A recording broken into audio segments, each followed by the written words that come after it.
So you're puzzled about all this business about going off the gold standard. Well, I don't wonder. It is a bit complicated. The man in the street is not used to thinking about these questions of gold and gold standards. And then you're asking how it is that the people who lead us and teach us were telling us a week or two ago that all sorts of dreadful things would happen if we went off the gold standard. And now we've gone off, or fallen off, or been pushed off, whatever the idea is you have, people are making out now it isn't so bad after all. So you wonder whether these people are sincere. Is there any explanation of the apparent contradiction? Well, I think there is. I think it's fairly simple. You see, there are different causes for going off the gold standard. When we go off the gold standard, it means that our money is not worth so much of other people's. We have to give more pounds for the same number of dollars.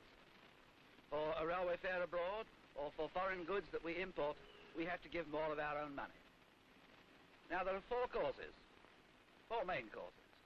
And one of them was important at the beginning of the crisis, but the one that finished it was quite different. And that's the real explanation of the contradiction. The first cause is when we have an unbalanced budget, when the government are spending more than they're getting in taxes.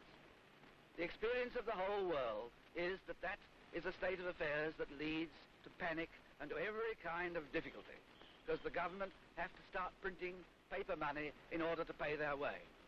And you have heard the stories of the runs on the bank and the panics with the shops and foodstuffs in Germany when the mark was running right away.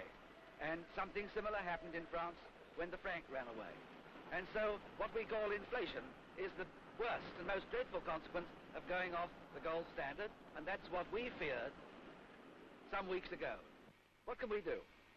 Well, on the first cause, balancing the budget, we can pay our taxes as cheerfully as we can and help the government of the day, whichever it is, whatever it is, whoever it may be, help the government to keep our budget beyond all suspicion.